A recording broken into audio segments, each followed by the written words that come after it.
आज की इस क्लास में मैं जोगेंद्र कुमार आप सभी का स्वागत करता हूं। आज हम कक्षा 7 गणित अध्याय 4 रेखा और कोण की प्रश्नावली 5.1 की प्रश्न संख्या 3 को हल करेंगे। ये इस अध्याय की वीडियो का पार्ट नंबर 3 है। इससे पहले 2 पार्ट बन चुके हैं। यदि आपने वे नहीं देखे तो प्लीज़ उन्हें जाके जरूर देख लेना। अब देखिए प्रश्न नंबर 3। कोणों के निम्नलिखित युग्मों में से पूरक एवं संपूरक युग्मों की पृथक पृथक पहचान कीजिए। देखिए सबसे पहले आप प्रश्न को समझिए। कोणों के निम्नलिखित युग्म, युग्म का मतलब जोड़ा। अब ये कोणों के जोड़े दिए गए हैं। इन जोड़ों में से हमें पूरक कोण और संपूरक कोण के जो युग्म हैं उनकी पृथक पृथक यानी कि अलग अलग जांच करनी है कि कौन सा युग्म संपूरक कोण का है और कौन सा युग्म पूरक कोण का है। अब इससे पहले हम की जो दो वीडियो बनाई है हमने, उसमें एक में पूरक कोण के बारे में विस्तार से चर्चा की है, प्रश्नों को हल किया है, और दूसरी वीडियो में संपूरक कोणों के बारे में चर्चा की है विस्तार से और उनसे संबंधित प्रश्नों को हल किया है। ठीक है, मैं उन्हें दोनों को ऊपर आई बटन में भी दे दूंगा और उनका लिंक डिस्क्रिप्शन में भी दे दूंगा, आप उन्हें जरूर देख लेना। अब देखिए, अब हम पूरक और संपूरक कोण के बारे में एक बार और चर्चा कर लेते हैं। पूरक कोण, कॉम्प्लीमेंट्री एंगल्स।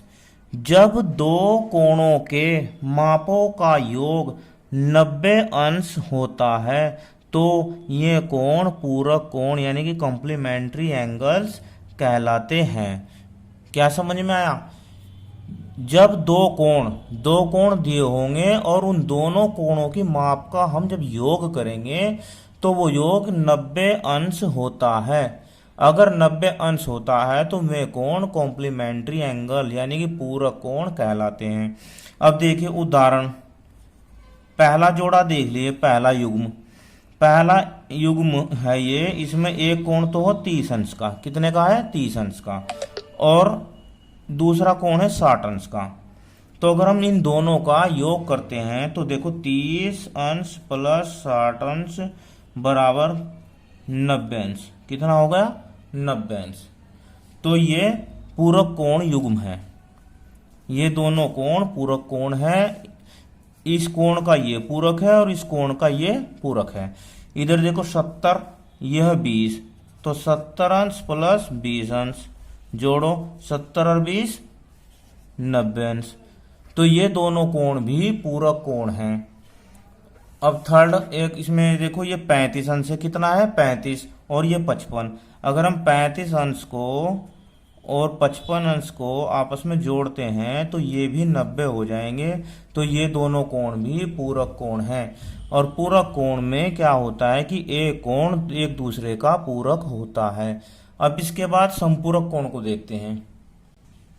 संपूरक कोण, इसे अंग्रेजी में क्या कहते हैं? Supplementary angles. क्या कहते हैं? Supplementary angles. इसमें क्या होता है कि जब दो कोणों के मापों का योग 180 अंश होता है, उसमें क्या होता था? 90 अंश, इसमें होता है 180 अंश। तो ये कोण संपूरक कोण सप्लीमेंट्री एंगल्स कहलाते हैं। यानी कि इसमें जो कोणों का युग्म होगा, जो जोड़ा होगा, उसका योग होगा, दोनों कोणों का योग होगा 180 अंश। कितना होगा? 180 अंश। तो इनमें कोण सप्लीमेंट्री एंगल्स कहलाएंगे। अब इसका भी उदाहरण देखो, ये पहला जोड़ा है, ये पहला युग्म है, ये कितना है? 110 अंश का। कितने का? 110 अंश का। ये दूसरा कोण है 70 का। दोनों को अगर जोड़ते हैं तो 180 अंश होता है। तो ये दोनों कोण संपूरक कोण है, यानी कि इस कोण का ये संपूरक है और इस कोण का ये संपूरक कोण है। अब दूसरा उदाहरण देखिए इसका, ये 50 है, कितना है? 50 अंश का। ये एंगल है 50 का, और ये एंगल है कितने का? 130। तो 50 और 130 अंश को अगर जोड़ते हैं तो कितना हो जाएगा? 180 अंश। तो ये युग्म भी संपूरक कोणों का युग्म है।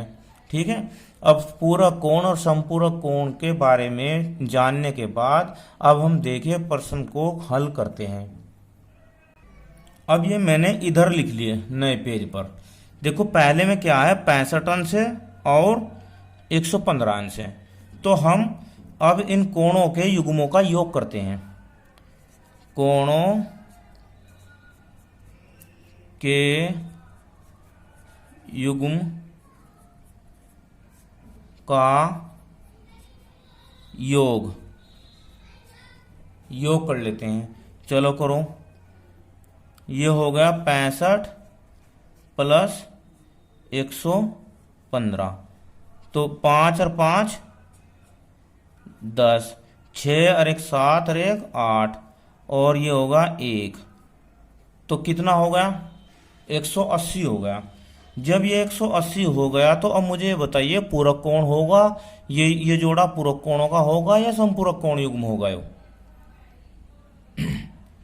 क्या होगा बताओ? तो अब लिखेंगे ये जो 180 हो गया तो लिखेंगे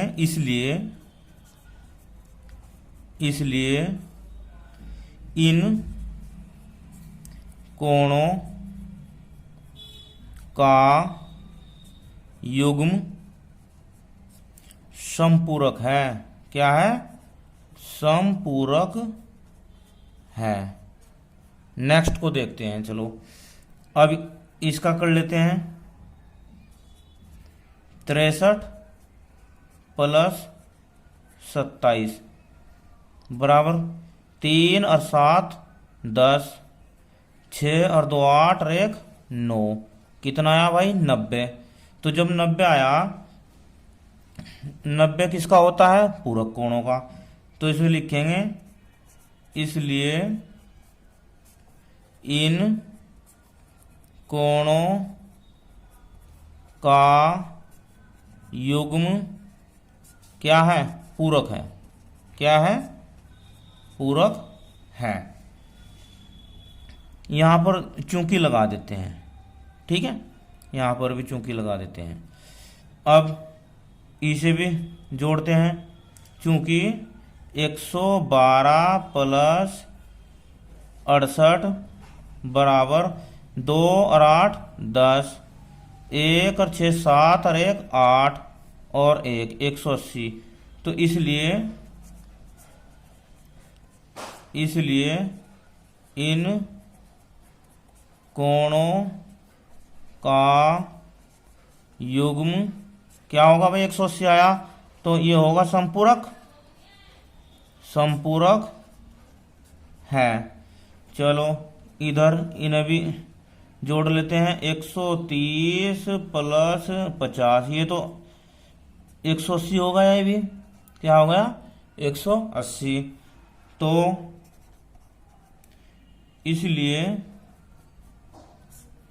इन कोणों का युग्म 180 आना है तो ये भी समपूरक हो गया। ये भी समपूरक है। इसके बाद इसे देखते हैं भाई 5th को। ये क्या हो जाएगा? 45 अंश प्लस 45 अंश कितना हो जाएगा? 90 हो जाएगा ना? ये हो जाएगा 90। तो ये कौन सा हो जाएगा बताओ? ये युग्म कैसा हो जाएगा? इसलिए इन कोणों का युग्म 90 हुआ टोटल, दोनों को जोड़कर 90 हुआ, तो ये पूरक हो जाएगा। क्या हो जाएगा? पूरक है। इसके बाद 80 और 10 क्या है? 80 और 10 कितना टोटल हो जाएगा? 90। क्या हो जाएगा? 90। तो ये कौन सा हो जाएगा? ये भी पूरक ही हो जाएगा। ये भी पूरक हो जाएगा। इसीलिए इन कोणों का युग्म पूरक है। पूरक है। तो इस प्रकार हमने प्रश्न नंबर 3 के सभी पार्ट को हल किया। इन्हें आपस में जोड़ जोड़ के देख लिया। जिसका योग 180 हुआ वो समपूरक, और जिसका जोड़ 90 हुआ वो पूरक है। अब देखिए वीडियो कैसी लगी मुझे कमेंट में जरूर बताना। धन्यवाद। आपका दिन शुभ हो।